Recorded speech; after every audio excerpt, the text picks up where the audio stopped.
Welcome to my channel Biobites with doctor Aradhana. कैसे हैं आप लोग और कैसी चल रही है आप लोगों की तैयारी। और आज मैं आपके लिए लेकर आई हूँ पूरी बायोलॉजी के important topics for your board examination. आपकी बोर्ड एग्जामिनेशन की तैयारी कराने में थोड़ा सा कंट्रीब्यूशन मेरा भी रहेगा। और ये मैं आपके लिए एक ऐसी टॉपिक लाई हूँ जिसमें आपको हेल्प मिलेगी, 100% आपको हेल्प मिलेगी। तो ये जो पहला आपका है sexual reproduction in flowering plant, इसमें मेरे कुछ टॉपिक्स हैं जो बहुत इंपॉर्टेंट हैं और ये इंपॉर्टेंट टॉपिक आपके एग्जामिनेशन के लिए हेल्प करेंगे।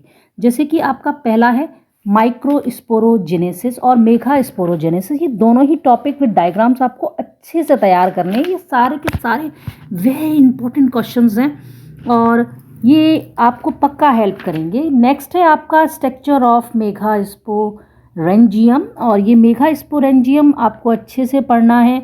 आपको इसको पूरा अच्छे से तैयार करना है। कैसे मेगा स्पोरेंजियम से पॉलन ग्रेन्स का फॉर्मेशन हो रहा है ये आपको अच्छे से करना है। ये मैं पहले से हाईलाइट कर चुकी हूँ, इंपॉर्टेंट लिख चुकी हूँ, तो इसके बारे में आपको अच्छे से पढ़ना ही पढ़ना है। नेक्स्ट है आपका स्ट्रक्चर ऑफ एम्ब्रायो सैक। इस एम्ब्रायो सैक के बारे में आपको बहुत अच्छे से पढ़ना है। ये एक फीमेल का पार्ट है और बहुत इम्पॉर्टेंट है। आपको यहाँ पर स्ट्रक्चर के साथ साथ आपको ये भी पढ़ना है कि क्या है इसको 7 आपकी सेल्ड और 8 न्यूक्लियोटाइड स्ट्रक्चर के बारे में आप इसमें पढ़ना है। कैसे गेमीट्स का फॉर्मेशन हुआ, एग एपरेटस क्या है, एंटीपोडल सेल्स क्या हैं, ये सारी चीज़ें आपको इसके बारे में पढ़नी है। नेक्स्ट है आपका पॉलिनेशन।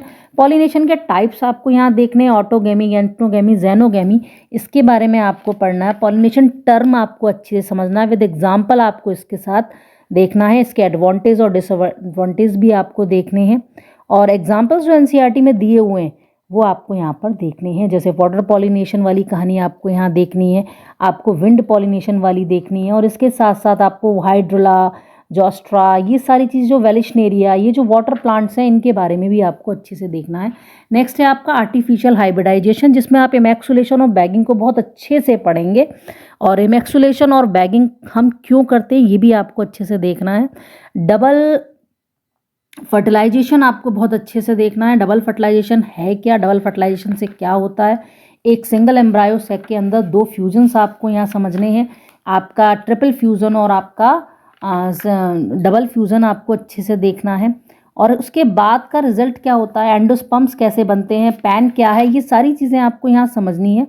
एंडोस्पर्म का डेवलपमेंट क्या होता है, उसका क्या फंक्शन है, ये आपकी सारी चीज़ें समझनी है आपको। नेक्स्ट है आपका एपोमिक्सिस और उसके एपोमिक्सिस के आपके इम्पोर्टेंस जो हैं वो भी आपको पढ़ने हैं कि एपोमिक्सिस कहाँ यूज़ होता है, ये सब आपको देखना है। और कुछ टॉपिक आपको पॉलीएम्ब्रियोनी से भी उठाने हैं और यहाँ पर आपको ये भी देखना है कि एक हाइब्रिड सीड इंडस्ट्रीज़ में एपोमिक्सिस की क्या इंपॉर्टेंस है। आपके एनसीईआरटी के लास्ट टॉपिक के लास्ट पैरा में ये सब कुछ दिया हुआ है। जरा एनसीईआरटी को ढंग से आप लोग पढ़ लें, साथ ही साथ एग्जाम्पलर भी आपको देखनी है, ये सबसे इम्पॉर्टेंट चीज़ है। नेक्स्ट है आपका ह्यूमन रिप्रोडक्शन की कहानी। तो यहाँ पर आपको male reproductive system, female reproductive system, इन सब के बारे में बहुत अच्छे से आपको देखना है, बहुत अच्छे से पढ़ना है। पूरा डायग्राम आपको देखना है, डायग्राम में क्या क्या दिया हुआ है वो आपको देखना है। पूरी लेवलिंग देखनी है और लेवलिंग के साथ साथ आपको ये भी देखना है कि कौन सी चीज़ क्या शो कर रही है, प्राइमरी सेक्स ऑर्गन्स क्या हैं, सेकेंडरी सेक्स ऑर्गन्स क्या हैं, ये सारी चीज़ें। एक्सटर्नल जेनिटल या एस्टरी डक्ट्स के बारे में आपको समझना है। यहाँ से आपको चीज़ें बहुत अच्छे से तैयार करनी है। और नेक्स्ट है आपका गैमीटोजेनेसिस। गैमीटोजेनेसिस क्या होता है, स्पर्मेटोजेनेसिस और oogenesis के बारे में आपको पढ़ना है। दोनों ही आपके फॉर्मेशन ऑफ हैप्लॉइड और हैप्लॉइड सेल्स के बारे में समझना है, स्पर्म और ओवा के बारे में समझना है। स्पर्मेटोजेनेसिस की पूरी आपको जानकारी लेनी है और साथ ही साथ आपको एनसीईआरटी के डायग्राम पर ध्यान देना है। आपको इसमें स्पर्म का डायग्राम आपको बहुत अच्छे से समझना है, हार्मोनल कंट्रोल्स को समझना है। आप ये फ्लो चार्ट की हेल्प से कर सकते हैं। जैसे जिस बच्चे को समझ में नहीं आ रहा है या जिस बच्चे को ये टॉपिक्स क्लियर नहीं है वो मुझे कमेंट करके बता सकता है, मैं उसकी हेल्प कर सकती हूँ। नेक्स्ट है आपका स्ट्रक्चर ऑफ स्पर्म के बाद नेक्स्ट है आपका मेंस्ट्रुएशन साइकिल, ये मेंस्ट्रुएशन साइकिल तो ये मान के चलिए आना ही आना है, बहुत इंपॉर्टेंट टॉपिक है आपका। इसके चारों फेजेस जो है बहुत इंपॉर्टेंट है। मेंस्ट्रुअल फेज आपका, ये डायग्राम, फॉलिकुलर फेज आपका, ओवुलेटरी फेज आपका, ल्यूटियल फेज, इन सब के बारे में आपको बहुत अच्छे से पढ़ना है। कब ओवुलेशन होता है, कब आपका कॉर्पस ल्यूटियम का क्या काम है, हार्मोन्स की पूरी चार्ट, मतलब ये यहाँ से तो क्वेश्चन आने का 100% चांसेस है। हार्मोन लेवल पर भी आ सकता है, किसी भी तरीके से आ सकता है। नेक्स्ट है आपका hormones in the hormone in a menstruation cycle, इसके बारे में आपको पढ़ना है। पास्चुरेशन के बारे में आपको पढ़ना है, ये तो मैंने वैसे भी रेड मार्क कर चुके हैं, ये बहुत इंपॉर्टेंट है। नेक्स्ट टॉपिक आपका फीटल एजेक्शन रिफ्लेक्स, और इसके बारे में आपको पढ़ना है। और छोटा मोटा एक आपका और टॉपिक है प्लेसेंटा, और प्लेसेंटा को एंडोक्राइन टिश्यू क्यों कहते हैं ये भी आपको समझना है। और इस पर प्रेगनेंसी के टाइम पर कौन कौन से हार्मोन्स आपके स्पेशली रिलीज होते हैं उनके बारे में आपको यहाँ समझना है। नेक्स्ट है आपका रिप्रोडक्टिव हेल्थ, और रिप्रोडक्टिव हेल्थ में आपके मेथड ऑफ कॉन्ट्रासेप्टिव मेथड जो है वो आपको बहुत अच्छे से तैयार करनी है। इसमें 2 टॉपिक तो बहुत इंपॉर्टेंट हैं, जिसमें आपका कॉन्ट्रासेप्टिव मेथड भी आता है। कॉन्ट्रासेप्टिव ये छोटी सी आपकी चैप्टर है, लेकिन इसमें कुछ चीज़ें हैं जो बहुत इंपॉर्टेंट रोल प्ले करती है। कॉन्ट्रासेप्टिव मेथड में आपके 3 टाइप के मेथड्स हैं, उन मेथड्स को आपको देखना है। बर्थ कंट्रोल के लिए मेथड है, आईयूडीज़ हैं आपका वेरियर मेथड है, आपका नेचुरल मेथड है, ओरल कॉन्ट्रासेप्टिव मेथड है। ये सारे मेथड आपको समझने हैं जो आपके एनसीईआरटी में दिए हुए हैं। एनसीईआरटी को ही बेस बनाकर चलें। नेक्स्ट है आपका एआरटी के बारे में आपको समझना है, ये बहुत इंपॉर्टेंट है। आपको अमीनोसेंटेसिस के बारे में समझना है, और साथ ही साथ एसटीडी क्या है ये समझना है। यहाँ पर एचआईवी वाली कहानी आपको समझनी है, हेपेटाइटिस बी की कहानी समझनी है, वीडी, एसटीडी, एसटीआई, पीआईडी, ये सारी चीज़ें आपको यहाँ क्लियरली समझनी है। तो नेक्स्ट है आपका principle of inheritance and variation, ये भी आपका बहुत इंपॉर्टेंट चैप्टर है, बहुत वेटेज वाली पूरी यूनिट है। 20 मार्क्स की इस बार आ रही है आपकी ये। तो यहाँ पर पहला इंपॉर्टेंट टॉपिक है आपका इनकम्प्लीट डोमिनेंस और आपका कोडोमिनेंस। इसके एग्जाम्पल्स आपको बहुत अच्छे समझने हैं और बहुत अच्छे से इसकी तैयारी आपको यहाँ करनी है। नेक्स्ट है आपका ABO blood grouping. ABO blood grouping के बारे में आपको बहुत ध्यान से समझना है, बहुत अच्छे से इसको देखना है। एग्जाम्पल्स जो है वो ह्यूमन वाला आप ले सकते हैं, और एक टेबल एनसीईआरटी में यहाँ दी हुई है, उसको आप अच्छे से समझ लीजिए। जिसको नहीं समझ में आ रही वो मुझे कमेंट बॉक्स में बता सकता है, मैं उसकी हेल्प करूँगी। नेक्स्ट है आपका सेक्स डिटर्मिनेशन हनी बी, और मेल एंड फीमेल, यहाँ स्पेलिंग मिस्टेक हो चुकी है, तो ये मेल एंड फीमेल हेट्रोगैमेटी के बारे में बता रहे हैं। मेल एंड फीमेल हेट्रोगैमेटी में आपको जैसे आपका XXY और XX0, और फीमेल हेट्रोगैमेटी में ZZ एंड ZW और ZO, ये आपकी हेट्रोगैमेटी है। इसको एग्जाम्पल्स के साथ आपको पढ़ना है, और एग्जाम्पल्स के साथ साथ क्वेश्चंस आपको सेट करने हैं। उसके बाद आपका मेंडेलियन डिसऑर्डर के बारे में आपको पढ़ना है। मेंडेलियन डिसऑर्डर आपके 4-5 हैं, हम सबको अच्छे से पढ़ लेना। हीमोफीलिया हो गया, आपका कलर ब्लाइंडनेस हो गया, आपका कई सारे एग्जाम्पल्स एनसीईआरटी शो कर रही है, आप एनसीईआरटी से सारे एग्जाम्पल्स अच्छे से पढ़ लें। और नेक्स्ट है आपका पेडिग्री एनालिसिस। पेडिग्री एनालिसिस में आपका सबसे इम्पॉर्टेंट है पेडिग्री एनालिसिस के एग्जाम्पल्स जो एनसीईआरटी में दिए हुए हैं उनको आप बहुत अच्छे से तैयार कर लें। नेक्स्ट है आपका क्रोमोसोमल डिसऑर्डर।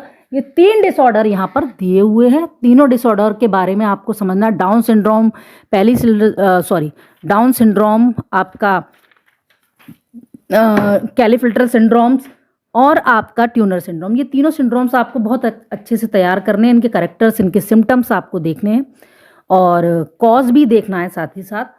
और पॉलीजेनिक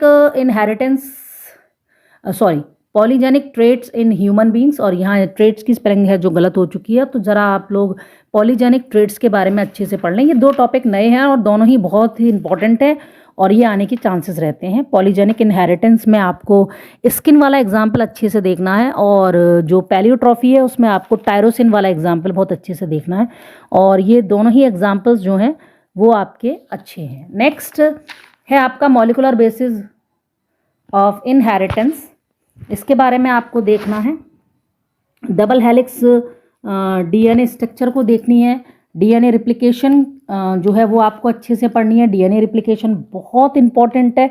कौन कौन से एंजाइम्स यहाँ यूज़ हो रहे हैं वो आपको समझना है, कितनी एनर्जी खर्च हो रही है, ड्वेल प्रॉपर्टीज़ क्या क्या है, वो सारी चीज़ें आपको यहाँ पर हाईलाइट करनी है। आप जैसे मैं बोलती जा रही हूँ, आप लोग एनसीईआरटी में टिक भी कर सकते हैं, ये सब इंपॉर्टेंट बता रही हूँ। स्ट्रक्चर ऑफ न्यूक्लियोसोम यानी कि डीएनए पैकेजिंग की कहानी को यहाँ समझना है, और ट्रांसफॉर्मिंग प्रिंसिपल के बारे में आपको देखना है। ट्रांसफॉर्मिंग मतलब ग्रिफ्थ एक्सपेरिमेंट के बारे में आपको यहाँ देखना है। नेक्स्ट है आपका हार्शे एंड चेस एक्सपेरिमेंट, जो आपका बैक्टीरियोफाज वाला एक्सपेरिमेंट है, जो आपका एक्सपेरिमेंटली प्रूफ किया गया था कि DNA is the genetic material. वो एक्सपेरिमेंट आपको बहुत अच्छे से पढ़ना है। तीनों एक्सपेरिमेंट में से आपके एक एक्सपेरिमेंट ऑल्टरनेटली ईयर्स में आए हैं और उनसे क्वेश्चंस भी आए हैं। नेक्स्ट है आपका हार्शे एंड चेस एक्सपेरिमेंट और मेसलसन और शैत एक्सपेरिमेंट, जिसमें आपको डीएनए रिप्लिकेशन के बारे में, सेमी कंजर्वेटिव रिप्लिकेशन के बारे में बताया गया। वो एक्सपेरिमेंट आपको बहुत अच्छे से देखना है, एनसीईआरटी के अकॉर्डिंग देखना है। और इसमें जो एक्सपेरिमेंट में नेक्स्ट है आपका ट्रांसक्रिप्शन। ट्रांसक्रिप्शन आपको दोनों तरीके से देखना है, आपका प्रोकैरियोटिक और आपका यूकैरियोटिक। प्रोकैरियोटिक में आपको मोनोसिस्ट्रोनिक और पॉलीसिस्ट्रोनिक कहानी को भी देखना है, सिस्ट्रोन्स क्या होते हैं वो देखना है। नेक्स्ट है आपका प्रोकैरियोटिक में आपका डायग्राम आपको देखना है। 3 टॉपिक्स हैं इसमें, आपका इनिशिएशन, एलोंगेशन और टर्मिनेशन। इसको आप एनसीईआरटी से अच्छे से देख लें। और फिर है आपका यूकैरियोटिक ट्रांसक्रिप्शन, उसको भी बहुत अच्छे से देखना है। और उसके बाद आपका जो एमआरएनए है वो इनकम्प्लीट एमआरएनए तैयार होता है, उसमें उसको हम एचएनआरएनए कहते हैं। और उसका पोस्ट ट्रांसक्रिप्शनल मॉडिफिकेशन के बाद कैपिंग और टेलिंग वाली कहानी कंप्लीट होने के साथ साथ वो पूरा आपका प्रोसेस कंप्लीट करता है, जिसे हम स्प्लिसिंग कहते हैं। और उस स्प्लिसिंग के थ्रू हम लोग ये पूरा तैयार करते हैं और हमारा एमआरएनए तैयार हो जाता है और उस एमआरएनए को हम वहाँ पर पढ़ते हैं। तो इस तरीके से आपको ट्रांसक्रिप्शन के बारे में समझना है। और ये रहा आपका ट्रांसलेशन, और ये पहले से ही मैं मार्क कर चुकी हूँ कि व्हाट इज़ ट्रांसलेशन। और नेक्स्ट है आपका features of genetic code, very very very important, कि कहाँ आपके कितने कोडोन्स हैं, कितने कोडोन्स आपके काम कर रहे हैं, कितने अमाइनो एसिड्स के लिए काम हो रहा है। 3 कोडोन आप यूज़ करोगे, 20 अमाइनो एसिड आप यूज़ करेंगे, 61 कोड्स होंगे, 64 कोडोन्स होंगे। कौन से आपका यूनिवर्सल है, कौन सा आपका डुअल फंक्शन कर रहा है, AUG आपका डुअल फंक्शन कर रहा है, मैथियोन के लिए कर रहा है, मैट वर्ड यूज़ कर रहे हैं।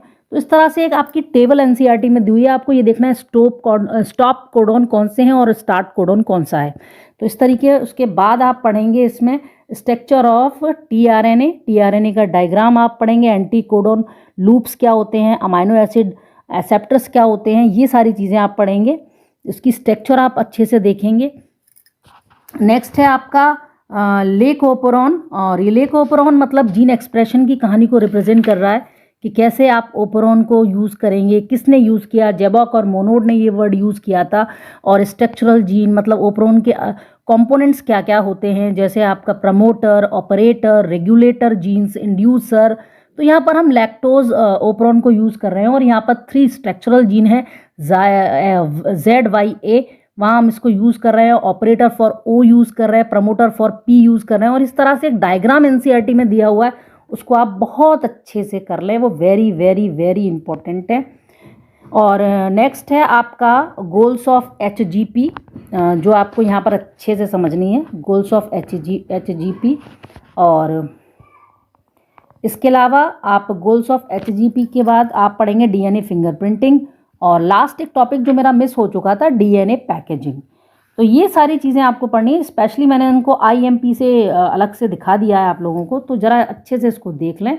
और ये बहुत इंपॉर्टेंट टॉपिक, और ये यूनिट भी बहुत इंपॉर्टेंट है। नेक्स्ट है आपका एवोल्यूशन, इसमें आप सबसे पहले पढ़ेंगे मिलर एक्सपेरिमेंट। मिलर एक्सपेरिमेंट के बारे में आपको समझना है, मिलर ने क्या क्या काम किया वो आपको देखना, उनका सेटअप देखना, डायग्राम देखना है, और उनका कंक्लूज़न क्या था, उस थ्योरी को क्या उन्होंने ऑब्जर्व किया, कितने हफ्तों तक उन्होंने वर्क किया, और उस एक्सपेरिमेंट को कब परफॉर्म किया गया, 1953 में किया गया था।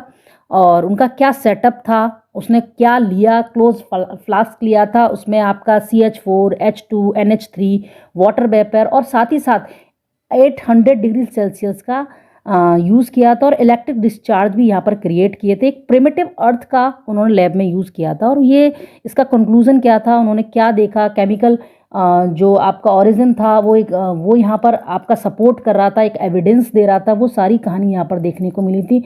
उन्होंने ये बताया था कि अमाइनो एसिड्स यहाँ पर इनको देखने को मिले थे। तो इस तरह से ये आपका बहुत इंपॉर्टेंट है। इसके अलावा ये आप पढ़ सकते हैं होमोलोगस और एनालोगस ऑर्गन, ये एनसीईआरटी में एक एविडेंस के रूप में है, आपका एविडेंस फॉर एवोल्यूशन उसके रूप में ये है आपका, जैसे मॉर्फोलॉजी एंड कंपैरेटिव एनाटॉमी। तो यहाँ पर आपका होमोलोगस ऑर्गन्स जो है वो इम्पोर्टेंट रोल प्ले करता है इसमें। प्लांट, कसकटा और ये आपका मेन, इसमें होमोलोगस का मतलब आप लोग जानते ही हैं, जिसके फंक्शन डिफरेंट हो लेकिन उनकी डिज़ाइन, स्ट्रक्चरल डिज़ाइन जो होती है वो सेम होती है, उसे हम होमोलोगस ऑर्गन्स कहते हैं।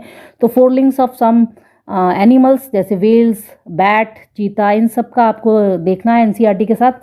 और नेक्स्ट है आपका एनालोगस ऑर्गन, जिसमें आपके एनाटॉमिकली तो ये डिफरेंट होते हैं लेकिन इनके फंक्शन सेम होते हैं और उनके एग्जांपल्स भी देखने हैं आपको। कन्वर्जेंट एवोल्यूशन के बारे में इसके साथ साथ पढ़ना है, वहाँ पर आपको होमोलोगस में डाइवर्जेंट एवोल्यूशन के साथ साथ आपको पढ़ना है। नेक्स्ट है आपका adaptive radiation, very important. Darwin finches के बारे में आपको यहाँ से देखना है, एग्जाम्पल के साथ सेट करना है, कौन सा आइलैंड था और उसके बारे में गैलापागोस आइलैंड था।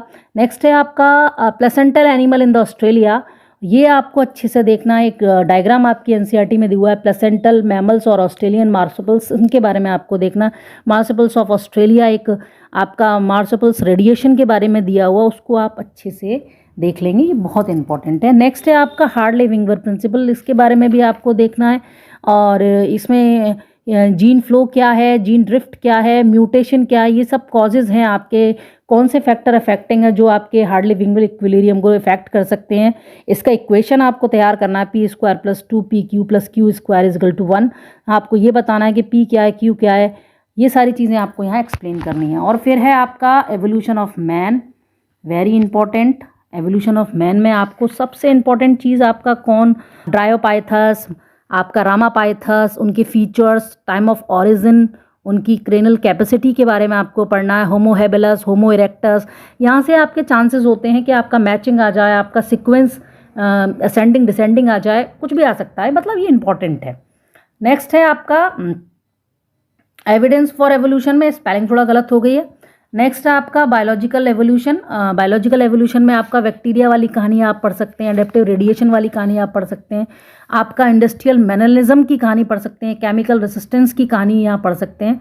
और ये स्टोरी जो है, छोटी छोटी स्टोरीज यहाँ दी हुई हैं, मॉथ वाला, डार्क विंग्ड मॉथ और आपकी वाइट विंग मॉथ, उसके बारे में आप पढ़ सकते हैं। एंथ्रोपोजेनिक एक्शन के बारे में आप पढ़ सकते हैं। तो यहाँ से आप एनसीईआरटी से इसको लाइन बाय लाइन रीड करते जाइए और समझते जाइए, और जहाँ भी प्रॉब्लम हो आप कमेंट बॉक्स में मुझे बोलकर बता सकते हैं कि आपको कहाँ प्रॉब्लम है, मैं आपकी सॉल्व कर दूँगी। नेक्स्ट है आपका human health and disease. Human health and disease, ये मान के चलिए सबसे ज़्यादा मार्क्स की यही वाली आपकी वीडियो टॉपिक है और आपका चैप्टर है और आपकी यूनिट है, जो आपकी स्पेशली ये जो चैप्टर है ये 9 मार्क्स का आता है। यहाँ पर इन्फेक्शियस और नॉन इन्फेक्शियस डिजीज़ के बारे में आपको समझना है, बैक्टीरियल डिजीज़, फंगल डिजीज़, ये सारी चीज़ें आपको पढ़नी है, एग्जाम्पल्स के साथ पढ़नी है, कॉज पढ़ना है इनके। और नेक्स्ट है आपका लाइफ साइकिल ऑफ प्लाज्मोडियम, और लाइफ साइकिल ऑफ प्लाज्मोडियम में आपको ये समझना है कि प्लाज्मोडियम की लाइफ साइकिल क्या है, कहाँ कहाँ कैसे कंप्लीट होती है। फिर है आपका इनेट इम्यूनिटी, और इनेट इम्यूनिटी के टाइप्स आपको पढ़ने हैं, टाइप्स ऑफ वेरियर्स पढ़ने हैं, आपके physical barriers, physiological barrier, cellular barrier, cytokinin barrier, जो भी एनसीईआरटी में दिया हुआ है वो आपको अच्छे से पढ़ना है। एंटीबॉडीज़ का डायग्राम आपको अच्छे से पढ़ना है, structure of antibodies molecule, antigen binding sites कौन सी होती हैं, आपकी ये दोनों चेन्स कौन सी होती हैं, H2L2 क्या है, हैवी और लाइट चेन्स क्या है, कितने टाइप्स की आपकी एंटीबॉडीज़ होती हैं, IgA, IgM, IgG, ये सारी चीज़ें आप पढ़ सकते हैं। और IgA कहाँ यूज़ होती है वो भी आप पढ़ सकते हैं। कोलेस्ट्रॉम जो आपके फर्स्ट चैप्टर में दिया हुआ है लैक्टेशन वाले में, वहाँ आप देख सकते हैं, और नहीं आपको समझ में आता है तो आप मुझसे पूछ सकते हैं। नेक्स्ट है आपका एड्स और एक्वायर्ड इम्यूनिटी, ट्रेट नहीं है, एक्वायर्ड इम्यूनिटी है, ये गलती से हो गया है, आप ज़रा से देख लें, एक्वायर्ड इम्यूनिटी है। एंड देन आपका है एड्स, और एड्स की पूरी पिक्चर आपको अच्छे से तैयार करनी है, कॉज समझना है, मैक्रोफेजेस क्या है, वायरस कैसे एंटर करता है, वो पूरी पिक्चर आपको अच्छे समझनी है। और कौन सी ड्रग्स इसमें हम यूज़ करते हैं, हमें क्या प्रिवेंशन लेना चाहिए, सारी चीज़ें आपको देखनी है। कौन कौन कंपनीज इसमें यूज़ होती हैं, नाको एक बहुत अच्छी मतलब आपका एसोसिएशन है, गवर्नमेंटल और नॉन गवर्नमेंटल दोनों एजेंसीज इसमें यूज़ होती हैं। और उसके बाद है कैंसर, कैंसर की करेक्टरिस्टिक्स क्या हैं, कैंसर कॉन्टैक्ट इनहिबिशन का क्या मतलब है, मेटास्टैटिक वर्ड्स क्या हैं, अंडरलाइन करते जाइए प्लीज़। ट्यूमर क्या है, कितने टाइप्स का ट्यूमर होता है, ऑन्कोजेनिक जीन्स क्या है, सेल्यूलर ऑन्कोजीन क्या है, वायरल ऑन्कोजीन क्या है, कॉज ऑफ कैंसर क्या है, केमिकल, फिजिकल और बायोलॉजिकल एजेंट्स के नाम आपको याद रखने हैं, और कैंसर को डिटेक्शन करने के लिए हम कैसे हेल्प करते हैं वो आपको तैयार करना है। और टाइप्स ऑफ ड्रग्स में आपको पढ़ना है, 3 ड्रग्स आपके बारे में दिए हुए हैं, जैसे आपका ओपियोइड, कैनाबिनॉइड्स और आपका ये 3 ड्रग्स आपके एनसीईआरटी में कोक्यून, कोका एल्कलॉइड्स, ये तीनों के डायग्राम्स, इसकी स्ट्रक्चर आपको बहुत अच्छे समझनी है, क्या क्या सोर्सेज हैं, मोड ऑफ इनटेक क्या है इसका, मोड ऑफ एक्शन क्या है, इफेक्ट्स कहाँ कहाँ करते हैं, ये सारी चीज़ें आपको बहुत अच्छे से समझनी है।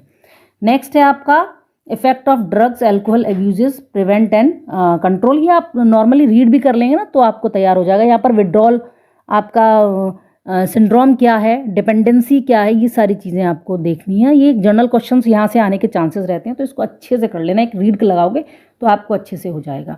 नेक्स्ट है आपका माइक्रोब्स इन ह्यूमन वेलफेयर, आपको इसमें बायोएक्टिव मॉलिक्यूल, ये जो है ये आपका बहुत इंपॉर्टेंट है, बायोएक्टिव मॉलिक्यूल।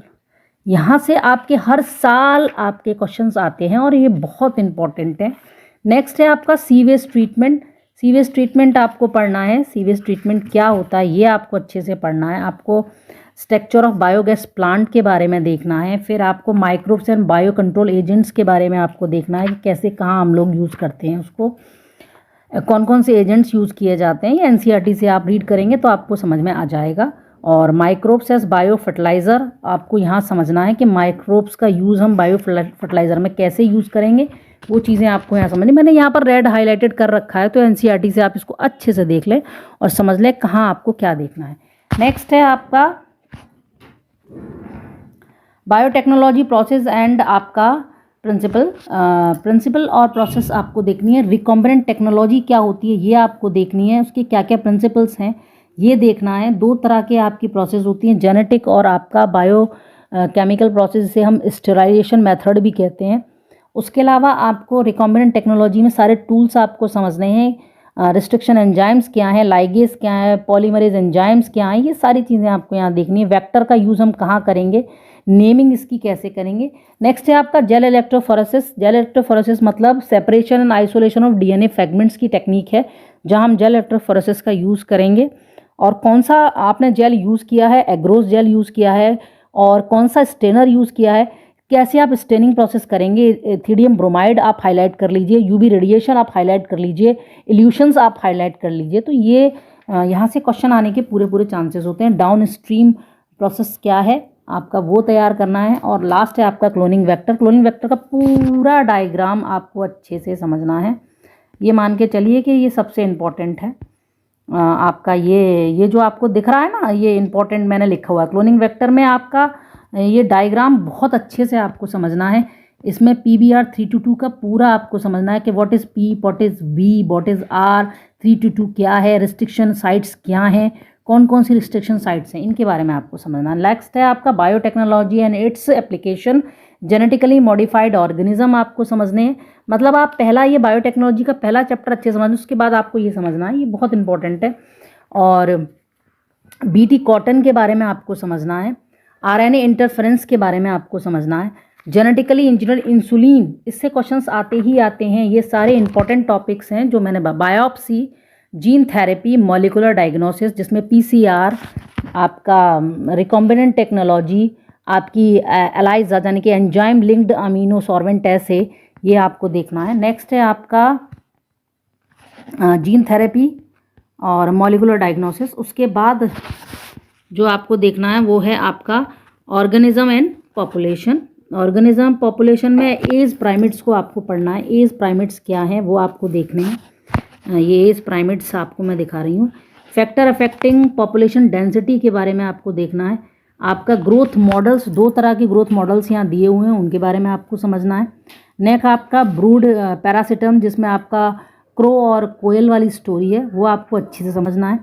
नेक्स्ट आपका ब्रूड पैरासिटम, जिसमें आपका क्रो और कोयल वाली स्टोरी है, वो आपको अच्छे से समझनी है। नेक्स्ट है आपका प्रीडेशन विद एग्जाम्पल, कॉम्पिटिशन, एनालिज्म और आपका म्यूचुअलिज्म। स्पेलिंग पर आप लोग मत जाना, स्पेलिंग मिस्टेक हो सकती है। तो ये आपके जो मैं रेड मार्क किए हैं ये बहुत इंपॉर्टेंट है, इनसे 110% आएगा, ये आएगा। नेक्स्ट आपका है इको सिस्टम।